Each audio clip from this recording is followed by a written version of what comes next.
আজকে আমি আপনাদের সামনে আমার জীবনের একদম বাস্তবতাটা তুলে ধরবো। বিদেশের মাটিতে পা রাখার আগে দুচোখ ভরা শুধু স্বপ্ন ছিল। চকচকে বড় বড় বিল্ডিং, পকেট ভরা টাকা আর বিলাসবহুল গাড়ির স্বপ্ন।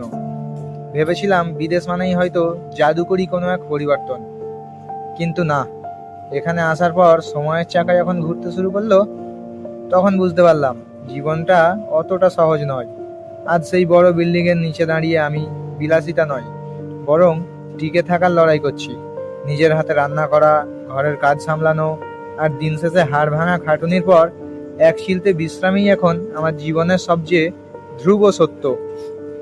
স্বপ্নগুলো হারিয়ে যায়নি ঠিকই, কিন্তু সেগুলোর রং বদলে গেছে।